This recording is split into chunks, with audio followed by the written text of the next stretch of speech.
Assalamualaikum warahmatullahi wabarakatuh. Berjumpa lagi bersama Arfat Channel dalam materi pernikahan. Materi ini merupakan aspek fikih dalam pembelajaran PAI kelas 12, SMA, dan SMK. Selamat mengikuti.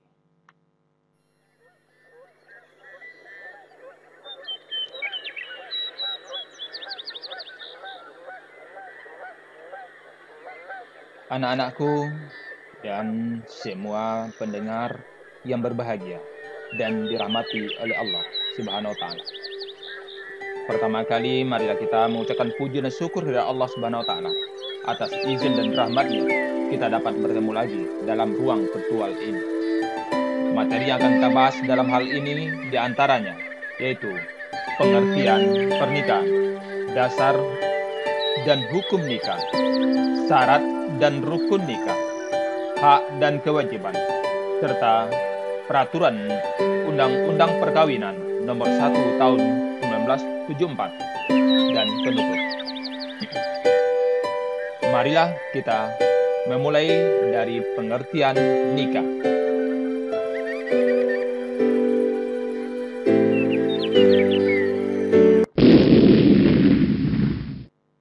Pengertian nikah atau nikah juga disebut dengan pernikahan atau perkawinan. Dalam istilah syariat, nikah berarti melakukan sesuatu akad atau perjanjian untuk mengikatkan diri antara seorang laki-laki dan seorang perempuan, serta menghalalkan hubungan kelamin antara keduanya dengan dasar sukarela dan persetujuan bersama demi terwujudnya keluarga yang bahagia yang diridhoi oleh Allah Subhanahu wa taala. Marilah kita simak dasar hukum dari pernikahan. Bismillahirrahmanirrahim.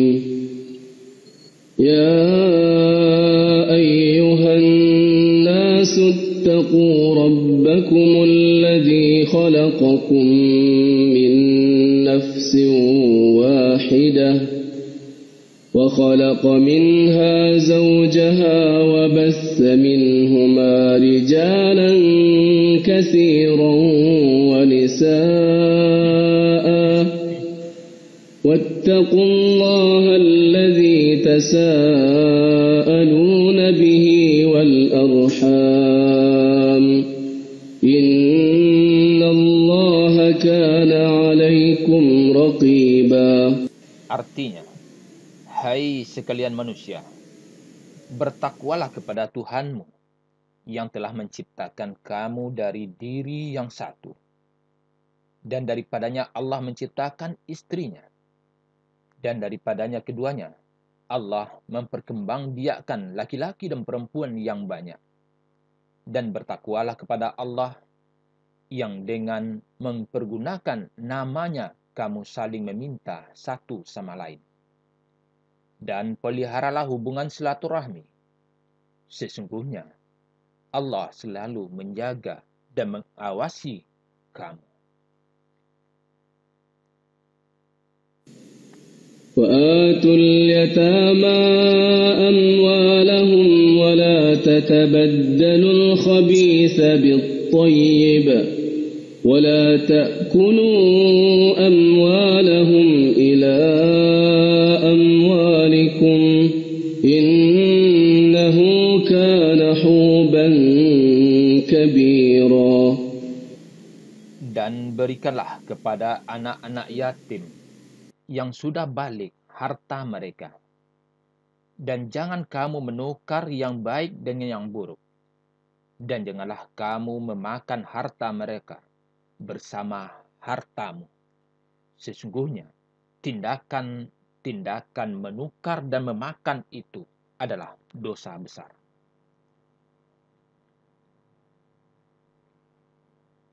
وإن خفتم ألا تقسطوا في اليتامى فانكحوا ما طاب لكم من النساء مثنى وثلاث ورباع فإن خفتم ألا تعدلوا فواحدة أو ما ملكت أيمانكم ذلك أدنى ألا تعولوا. Dan jika kamu takut tidak akan mendapat berlaku adil terhadap hak-hak perempuan yatim bila mengawini mereka, maka kawinilah wanita-wanita lain yang kamu senangi, 2, 3, atau 4. Kemudian jika kamu takut tidak akan dapat berlaku adil, maka kawinilah seorang saja. Jika budak-budak yang kamu miliki, yang demikian itu adalah lebih dekat kepada tidak berbuat aniaya.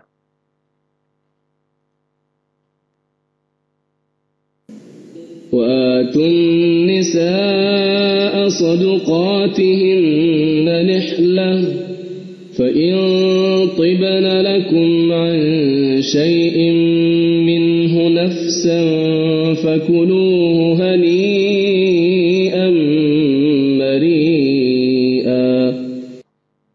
Dan berikanlah mas kawin atau mahar kepada wanita yang kamu nikahi sebagai pemberian dengan penuh kerelaan. Kemudian jika mereka menyerahkan kepadamu sebagian dari mas kawin itu dengan senang hati, maka makanlah, ambillah pemberian itu sebagai makanan yang sedap, lagi baik akibatnya buat kamu bersama. Anak-anakku yang berbahagia, yang dirahmati oleh Allah Subhanahu wa Ta'ala. Selanjutnya, marilah kita akan membahas tentang hukum nikah. Hukum nikah itu ada 4. Yang pertama, sunnah. Yang kedua, wajib. Yang ketiga, makruh. Yang keempat, haram. Untuk lebih jelasnya, marilah kita bahas satu persatu.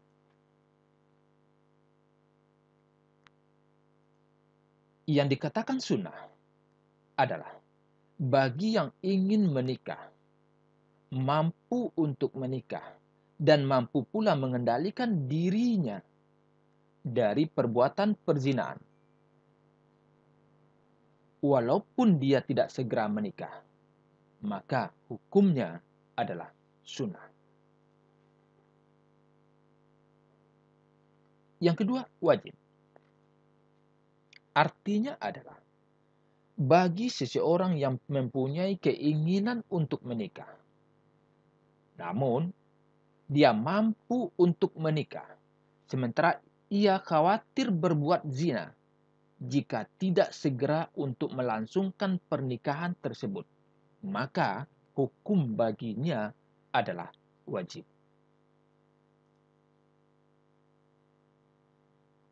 Yang ketiga, makruh. Maksudnya adalah bagi seseorang yang berkeinginan untuk menikah, tetapi ia belum mampu untuk memberikan nafkah lahir terhadap istri dan anak-anaknya, maka bagi mereka hukum nikah adalah makruh. Yang keempat, haram. Yang dikatakan hukum nikah itu haram adalah bagi seseorang yang ingin menikah dengan maksud untuk menyakiti wanita yang akan dinikahinya, maka tujuan yang seperti itu bila ia lakukan dan menikah dengan wanita yang dimaksud tersebut, pernikahan yang seperti itu dengan tujuan menyakiti perempuan tersebut, maka nikah yang hukumnya haram. Hal ini bisa terjadi jika seperti saat sekarang ini, kita atau kamu masih duduk di bangku SMA maupun SMK. kamu pernah mengutarakan sesuatu kepada seseorang yang menjadi dambaan kamu. Tetapi seseorang tersebut membalas dengan menyakiti hati kamu saat sekarang ini. Suatu ketika, kamu menjadi orang yang berhasil. Yang teman sewaktu SMA dulu melihat kamu sudah berhasil, dia ada hasrat dengan kamu. Lalu, kamu yang dulu merasa tersakiti, punya keinginan menikahi seseorang tersebut dengan tujuan balas dendam terhadap mereka. Maka tujuan kamu itulah yang dikatakan pernikahannya menjadi haram. Kenapa? Hanya karena balas dendam dan sakit hati. Dan ingin menyakiti perasaannya. Jika itu yang kamu lakukan, pernikahannya akan jatuh kepada haram. Namun jika kamu punya keinginan yang baik, hasrat yang baik, tujuan yang baik, dan kamu telah mampu, maka pernikahannya akan menjadi baik di sisi Allah. Anak-anakku yang berbahagia.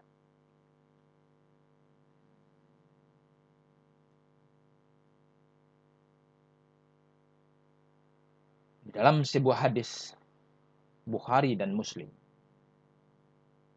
Nabi bersabda, "Wahai para pemuda, jika di antara kamu sudah memiliki kemampuan untuk menikah, hendaklah menikah. Karena pernikahan itu dapat menjaga pandangan mata dan lebih memelihara kemaluan atau kehormatan dirimu. Dan barang siapa yang tidak mampu menikah, hendaklah ia berpuasa. Sebab puasa itu akan menjaga dirinya dari hal-hal yang tidak baik."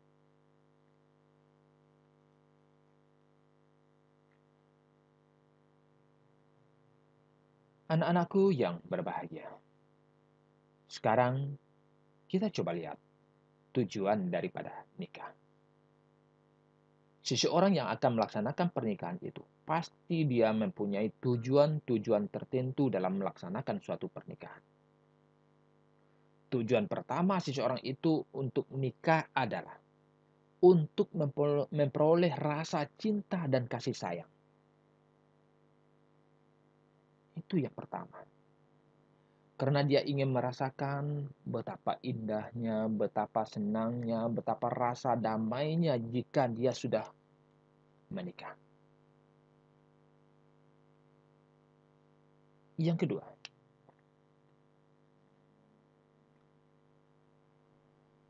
tujuan daripada pernikahan yang kedua adalah untuk memperoleh ketenangan hidup.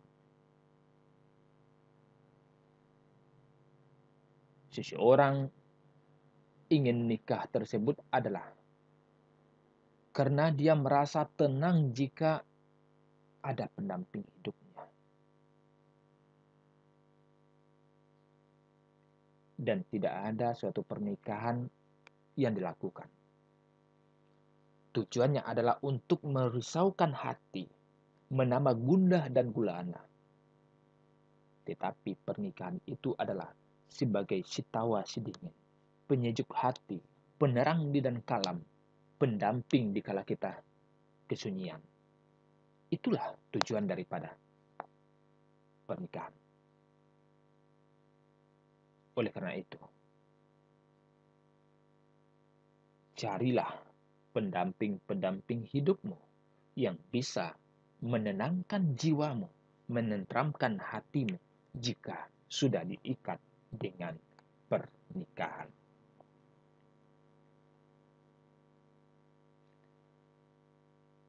Yang ketiga, untuk memenuhi kebutuhan seksual birahi secara sah dan diridhoi oleh Allah. Arti kata, kalau sudah diikat dengan tali pernikahan, kita tidak seperti kucing nampak ikan lagi. Karena kita sudah direstui dan ridhoi. Kemudian, tujuan pernikahan yang keempat. Untuk memperoleh keturunan yang sah dalam masyarakat. Yang kelima, untuk mewujudkan keluarga bahagia dunia dan akhirat. Karena salah satu dalam ayat Al-Quran mengatakan, hai orang-orang yang beriman, jagalah dirimu, keluargamu dari siksaan api neraka.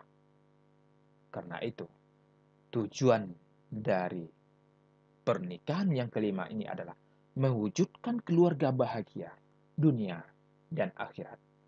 Oleh karena itu, sebelum melanjut kepada pernikahan ini, di awal sudah Bapak sampaikan, kamu harus memilih calon pendamping yang baik, yang mengerti dengan arah kemana nakoda atau kapal pernikahan ini akan berlayar. Rintangan akan datang silih berganti. Gelombang akan datang berbagai macam akan menerpa. Tetapi jika pernikahan itu diikat dengan sesuatu yang baik, tujuan yang baik, bagaimanapun gelombang menghantam, kamu akan bisa mempertahankan pernikahan kamu sampai akhir ajal menjemput. Anak-anakku yang berbahagia. Selanjutnya, rukun nikah. Rukun nikah itu ada 5. Yang pertama, calon suami. Yang kedua, calon istri. Yang ketiga, ada wali. Yang keempat, syirat atau akad. Yang kelima, ada 2 orang saksi. Mari kita bahas satu persatu.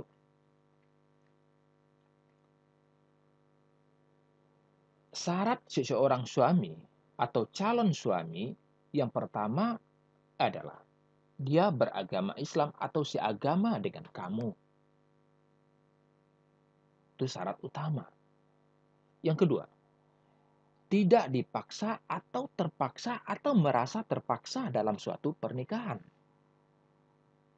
Yang ketiga, tidak dalam ihram atau haji atau umrah. Yang keempat, bukan muhrim dari calon istrimu.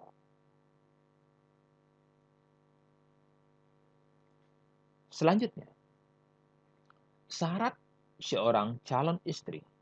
Yang pertama, seorang perempuan dewasa atau dikenal dengan istilah baligh. Yang kedua, seagama atau beragama Islam, khususnya yang beragama Islam.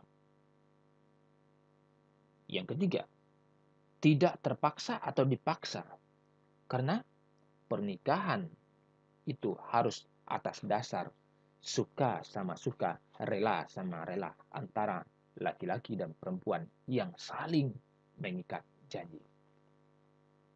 Yang keempat, tidak sedang ihram atau umrah.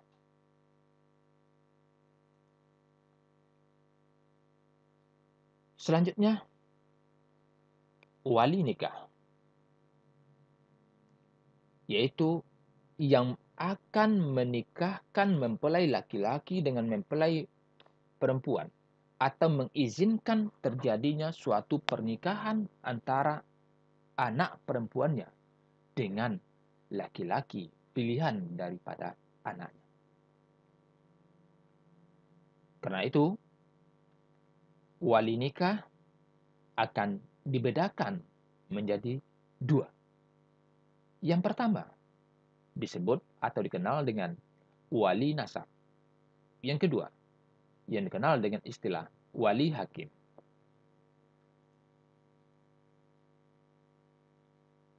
Yang disebut atau yang dikenal dengan wali nasab itu adalah wali yang mempunyai pertalian darah dengan mempelai wanita yang akan dinikahkan dengan calonnya. Intinya wali nasab itu adalah pertalian darah. Yang kedua, wali hakim. Wali hakim yang paling tinggi itu di negara kita adalah wewenangnya presiden. Namun, dalam hal ini, dalam pernikahan, wali hakim itu dilimpahkan kepada yang di bawahnya. Mulai dari menteri sampai ke tingkat kecamatan, yaitu bagian petugas, kepala kantor urusan agama di daerah kecamatan setempat yang ditunjuk. Nah, orang yang ditunjuk sebagai dari unsur pemerintah ini yang kita kenal dengan istilah wali hakim.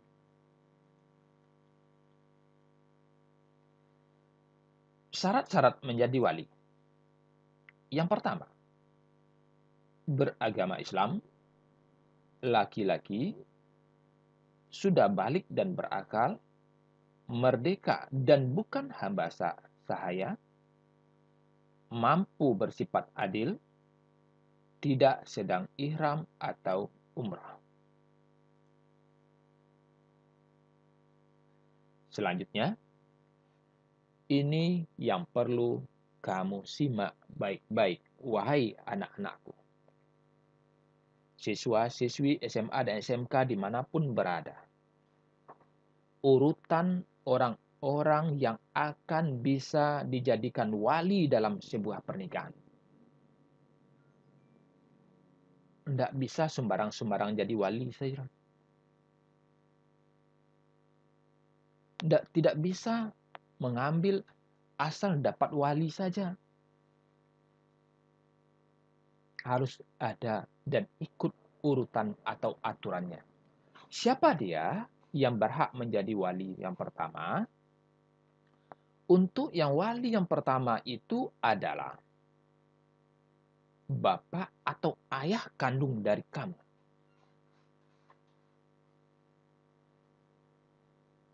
Jika bapak tidak ada atau ayah tidak ada, kakek atau ayah dari ayah kita. Kalau kakek juga sudah meninggal, siapa lagi? Kalau masih hidup kakek buyut kamu. Nah, ini yang jadi perhatian. Wali yang pertama itu adalah bapak. Wali kedua adalah kakek jika tidak ada bapak. Wali ketiga itu adalah kakek buyut jika tidak ada kakek lagi. Sekarang, bapak sudah tidak ada. Kakek sudah tidak ada. Kakek buyut pun juga sudah tiada. Siapa yang akan menjadi wali kamu berikutnya? Dia adalah saudara laki-laki kandung kamu.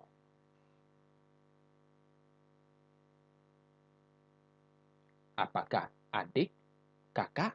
Yang intinya adalah saudara laki-laki kandung kamu. Jika bapak, kakek, atau kakek buyut tidak ada. Kalau tidak ada laki-laki, saudara laki-laki kandung, maka yang berikutnya adalah saudara laki-laki sebapak. Mungkin ayah kita dulu punya istri lain, kemudian ada dia punya anak. Nah, ada punya anak laki-laki. Nah, anak laki-laki itu bisa menjadi wali jika saudara laki-laki kamu tidak ada. Yang ada hanya saudara laki-laki sebapak. Selanjutnya, kalau juga tidak ada saudara laki-laki sebapak, baru turun yang ke bawah. Anak laki-laki, saudara laki-laki kandung. Jadi, anak laki-laki, saudara laki-laki kandung. Jika tidak ada juga, maka lanjut kepada anak laki-laki, saudara laki-laki sebapak.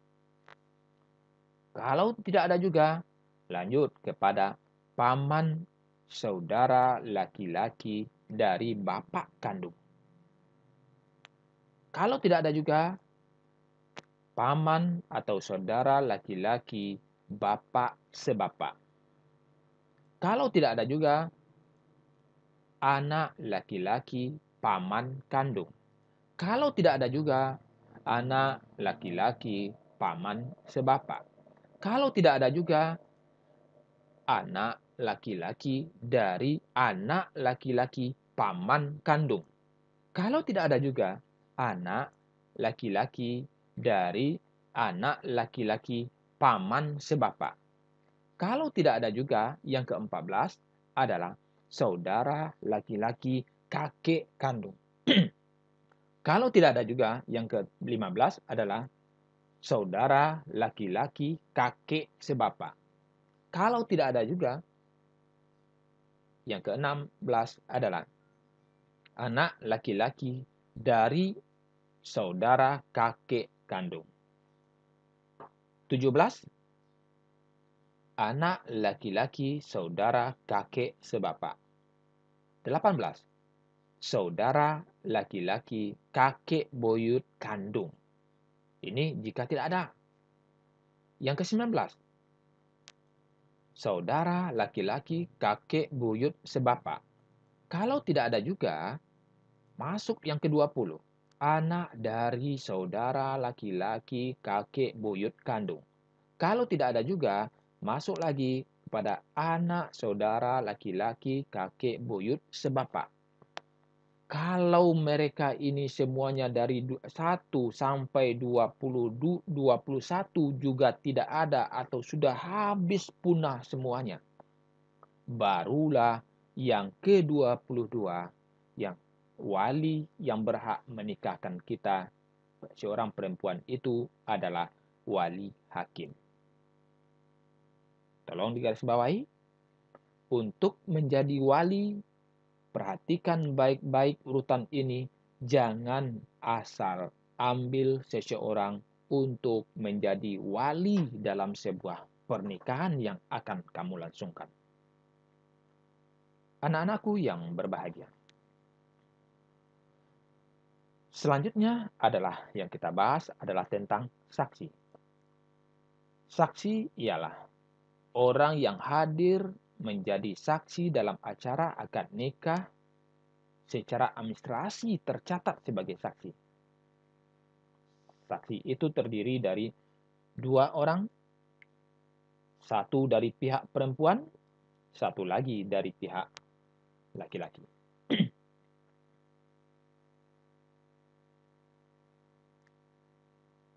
Syarat-syarat untuk menjadi saksi yang pertama, Islam. Yang kedua, baligh sesuai dengan ketentuan. Yang ketiga, berakal atau berjiwa sehat. Yang keempat, merdeka. Yang kelima, laki-laki. Yang keenam, adil.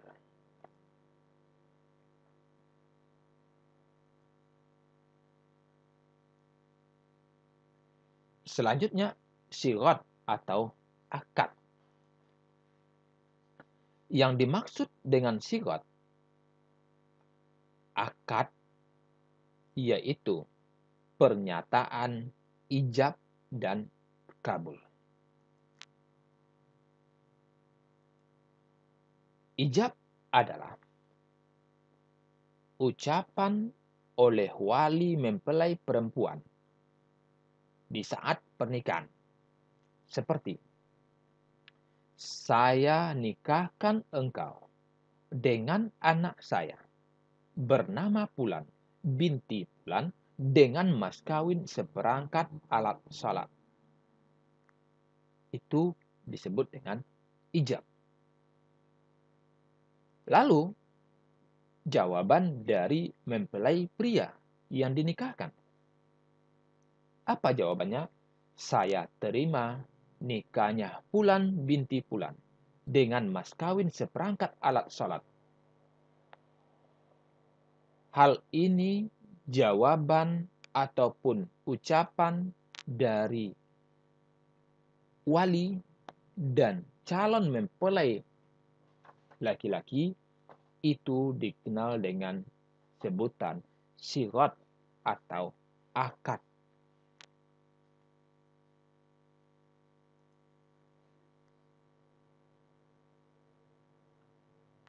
Selanjutnya, anak-anakku yang berbahagia.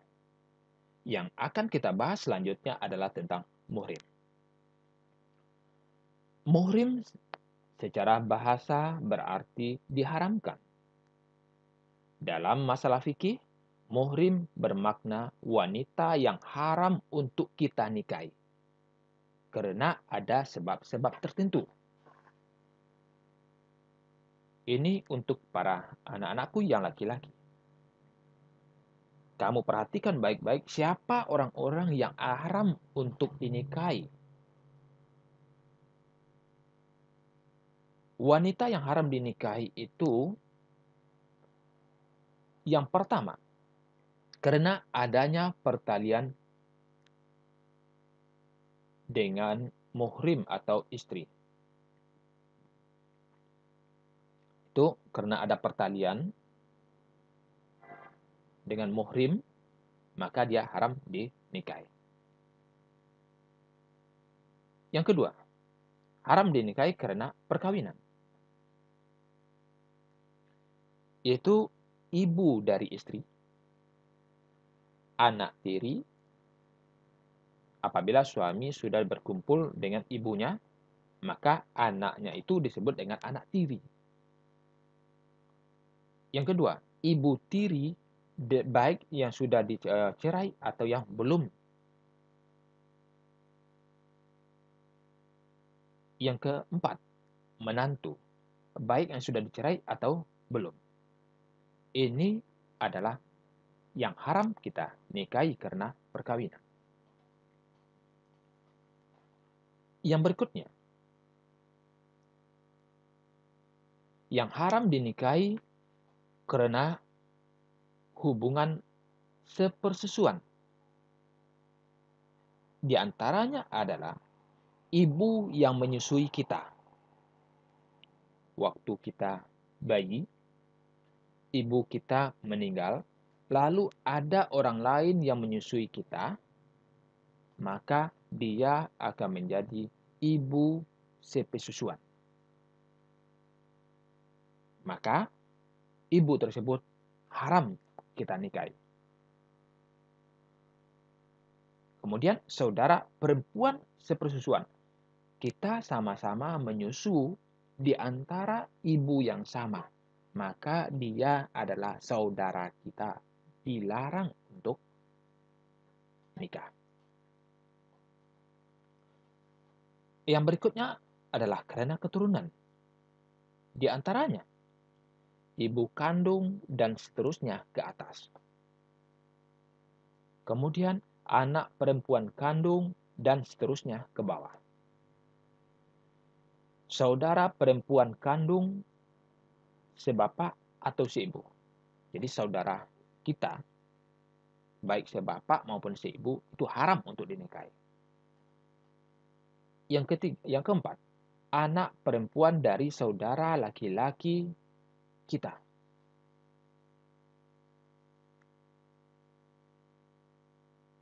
Yang kelima, anak perempuan dari saudara perempuan dan seterusnya ke bawah.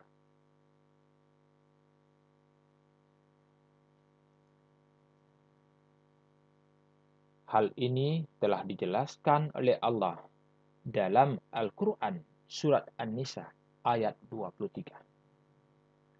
Jadi anak-anakku yang berbahagia, Ketentuan-ketentuan siapa saja yang haram untuk kamu nikahi itu di dalam Al-Quran sudah dijelaskan oleh Allah. Tinggal di kamu adalah membaca, menganalisa, memahami apa yang menjadi ketentuan yang telah ditetapkan oleh Allah dalam Al-Quran tersebut.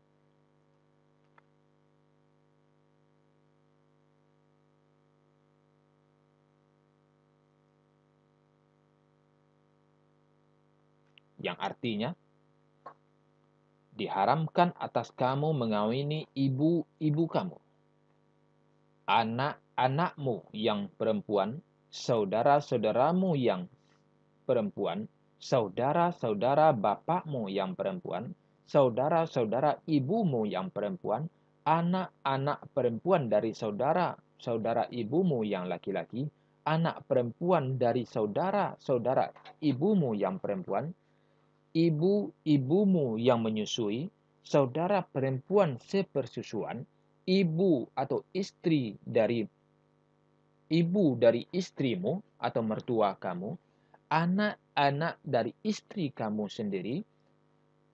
Kemudian, jika kamu belum mencampuri dengan istrimu itu, maka tidak ada berdosa kamu jika mengawininya. Jadi, sebelum kita campuri dan segala macam, itu boleh untuk nikah. Tetapi, kamu harus berhati-hati dalam hal ini. Anak-anakku yang berbahagia. Hal ini, untuk lebih jelasnya, silakan nanti kamu baca Al-Quran tersebut. Pahami kandungannya. Apa yang tersirat dari makna terdapat dalam Al-Quran tersebut buat kita bersama. Selanjutnya, kewajiban suami dan istri. Suami. Kewajiban yang pertama bagi suami adalah memberikan nafkah. Memberikan nafkah baik lahir maupun batin. Dia dalam keadaan senang maupun susah, itu akan berhak atau wajib memberikan nafkah. Yang kedua, memimpin serta membimbing istri dan anak-anaknya. Yang ketiga, bergaul dengan istri dan anak-anaknya secara baik. Yang keempat, menjaga istri dan anak-anaknya dari bentuk atau bermacam bentuk bencana ataupun musibah. Yang kelima, membantu istri dalam tugas sehari-hari. Garis bawahi, membantu istri dalam tugas sehari-hari. Apakah kita suami tidak boleh membantu istri? Bukan tidak boleh, tetapi kewajiban dari suami adalah membantu istri dalam tugas sehari-hari. Dan istri tidak boleh, jika sudah dibantu, lalu hal itu menjadi kewajiban atau tugasnya pula. Bukan. Dia hanya tugasnya membantu, meringankan beban tugas daripada istri. Selanjutnya adalah tugas atau kewajiban daripada istri. Yang pertama, taat pada suami dalam batas yang sesuai dengan ajaran Islam. Kalau kita mengenal surga berada di bawah telapak kaki ibu, itu bagi anak. Tetapi bagi istri, surga berada di bawah telapak kaki suami. Dalam tanda kutip adalah suami yang menjalankan ketentuan dalam koridor yang ditentukan oleh Allah. Yang kedua, memelihara diri serta kehormatan dan harta benda dari suaminya. Memelihara harta benda daripada suaminya. Dan juga termasuk memelihara kehormatan atau wibawa daripada suami.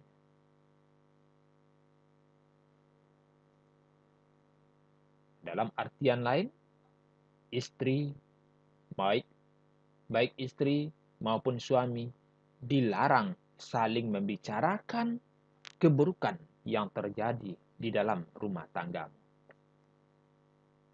Yang ketiga, membantu suami dalam memimpin keselamatan dan kesejahteraan keluarga. Pimpinan yang paling tinggi dalam keluarga adalah suami.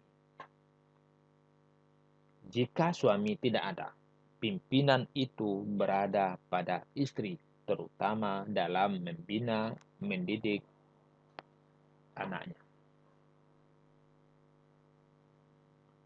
Yang keempat, menerima dan menghormati pemberian suami. Nah, yang keempat ini perlu Bapak tegaskan. Menerima dengan rela dan menghormati pemberian suami. Apapun yang diberikan oleh suami, itu kita terima dengan rela. Jangan kita timpali. Contoh, suami kita bekerja, lalu pulang diberikan uang sama kita, lalu kita jawab, apa yang dapat dengan uang segini? Itu tidak boleh. Kalau kamu menjadi istri, taat pada suami itu adalah yang paling utama. Terima apa yang telah diberikan oleh suamimu dengan baik.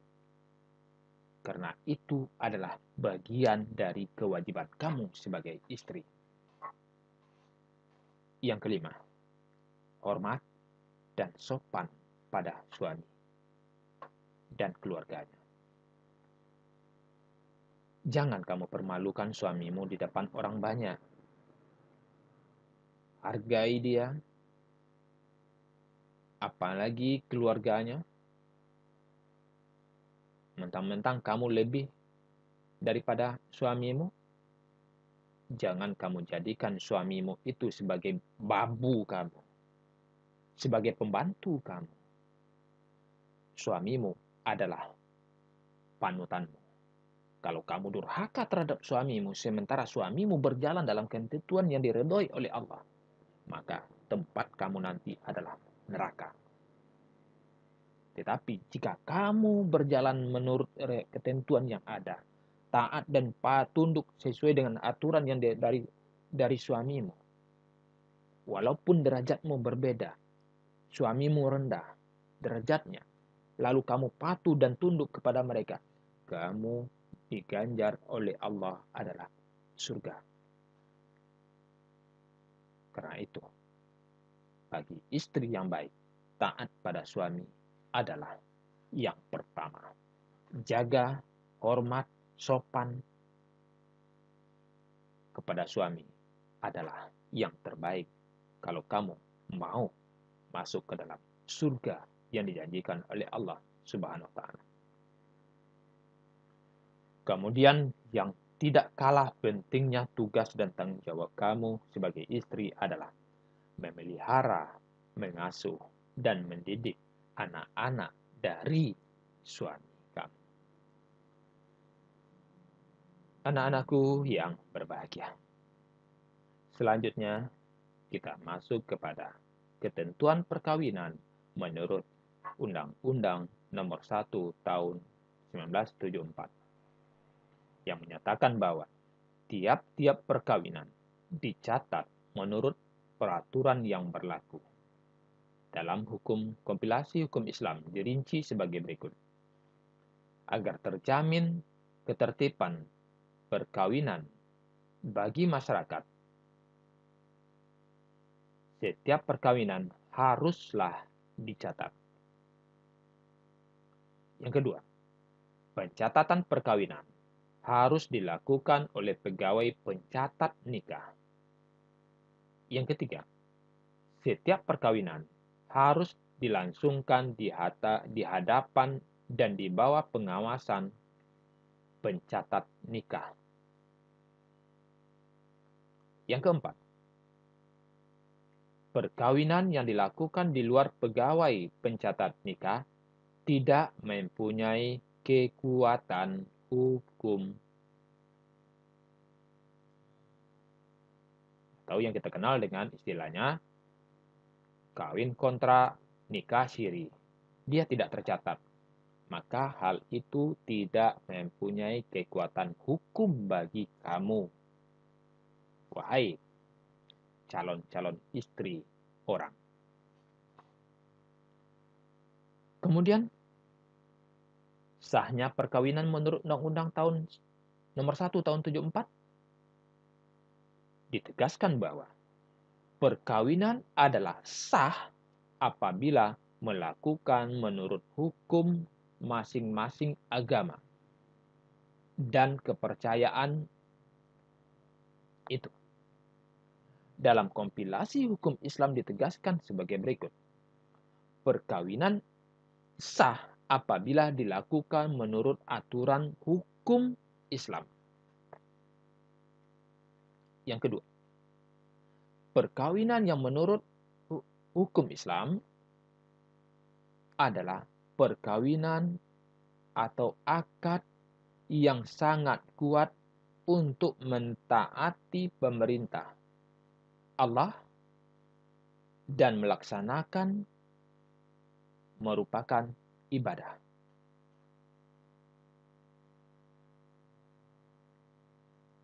Selanjutnya, tujuan pernikahan dalam Undang-Undang nomor 1 tahun 74. Tujuan dari pernikahan atau perkawinan itu adalah ikatan lahir dan batin antara seorang pria dan seorang wanita sebagai suami istri dengan tujuan membentuk keluarga atau rumah tangga yang bahagia, kekal berdasarkan ketentuan Tuhan yang Maha Esa.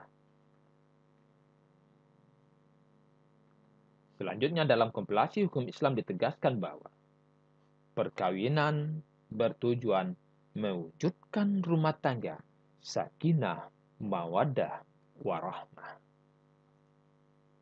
Sekali lagi Bapak ingatkan, tujuan perkawinan itu adalah sakinah, mawaddah, warahmah. Nah, tadi sudah kita jelaskan. Sekarang kita pertegas. Jika kamu laki-laki, ada batasan-batasan untuk pernikahan. Atau kita yang lebih jelasnya sekarang, yaitu batasan dalam berpoligami. Hal ini dijelaskan dalam pasal 3 ayat 1 dan 2 yang menyatakan bahwa pada dasarnya suatu perkawinan seseorang pria hanya boleh mempunyai seorang istri.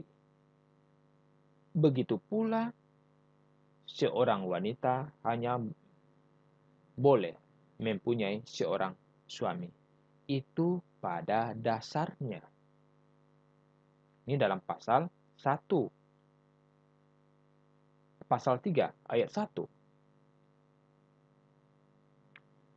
Dan pada pasal 4 dan 5 ditegaskan apabila suami akan beristri lagi, ia wajib mengajukan permohonan kepada pengadilan di daerah tempat tinggalnya. Pengadilan dapat memberikan izin bila terdapat hal-hal sebagai berikut. Yang pertama, istri tidak dapat menjalankan kewajiban sebagai mestinya selaku istri. Yang kedua, istri mendapat penyakit atau cacat yang tidak dapat disembuhkan atau mendapat penyakit yang tidak bisa disembuhkan lagi. Yang ketiga, istri tidak dapat melahirkan keturunan. Jika ketentuan ini ada, maka seorang suami boleh mengajukan kepada pengadilan untuk dapat memberikan izin bagi dirinya untuk melakukan nikah tambah.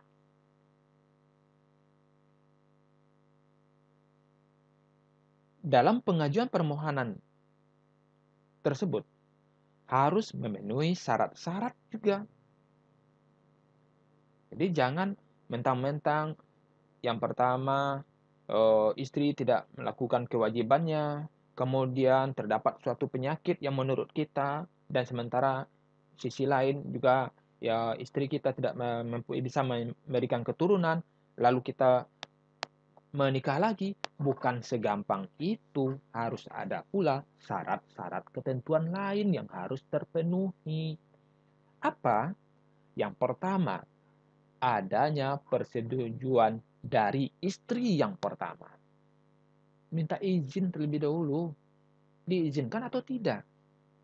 Kalau diizinkan silakan. Sama juga kita dengan membawa mobil.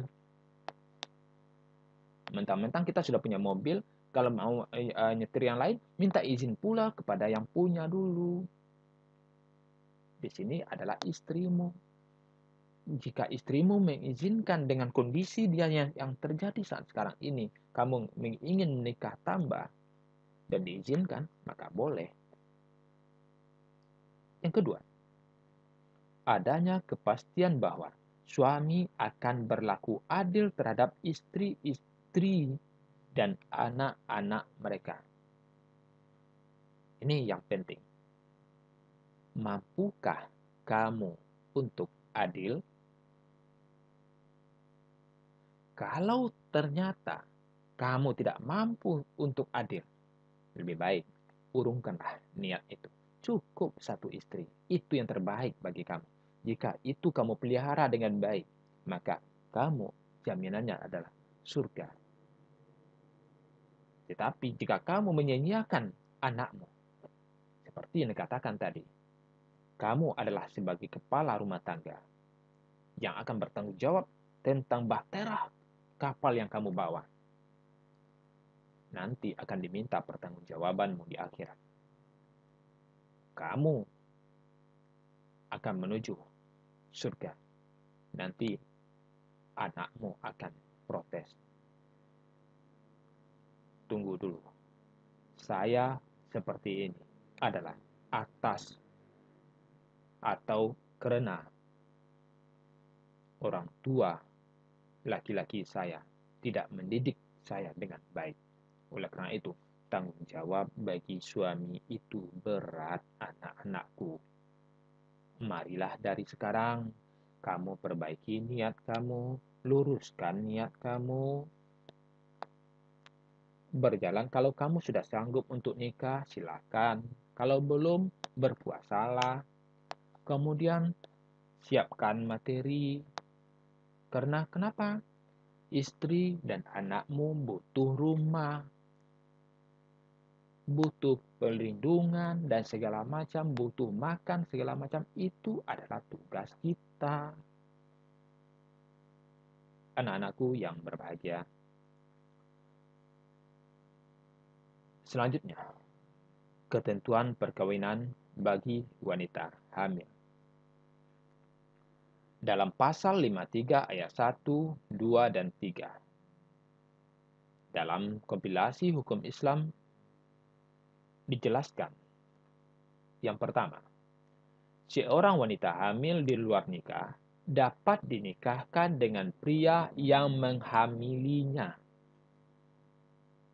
Yang kedua, perkawinan dengan wanita hamil disebut pada ayat 1 dapat dilangsungkan tanpa menunggu kelahiran terlebih dahulu. Jadi, kalau hal ini terjadi, boleh nikah dulu, ya silakan. Tidak ada masalah. Jadi tidak perlu tunggu pula anak itu lahir. Yang ketiga, dengan dilangsungkannya pernikahan pada saat wanita hamil, dalam tanda kutip adalah di luar kehamilan dalam ketentuan, tidak perlu perkawinan ulang setelah anak yang dikandungnya lahir. Hal ini sudah dijelaskan di dalam Undang-Undang Kompilasi Hukum Islam pasal 53 ayat 1, 2, dan 3. Jadi kalau sudah dinikahkan, tidak perlu lagi perkawinan ulang.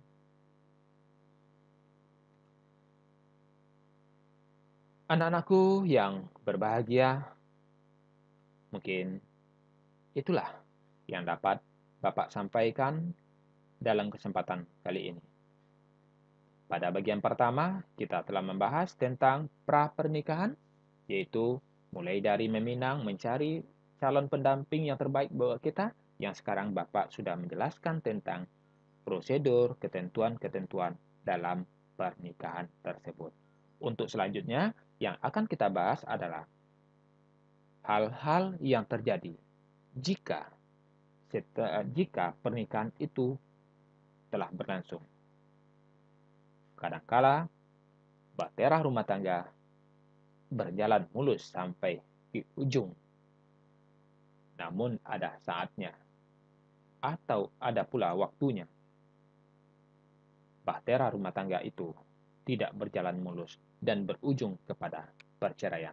Untuk selanjutnya yang akan kita bahas adalah tentang perceraian. Bapak mengucapkan terima kasih banyak atas perhatian anak-anak Bapak semuanya, siswa SMA dan SMK dimanapun berada. Jika hal ini bermanfaat buat kamu, maka bantulah dengan cara subscribe maupun like, bagikan kepada teman jika bermanfaat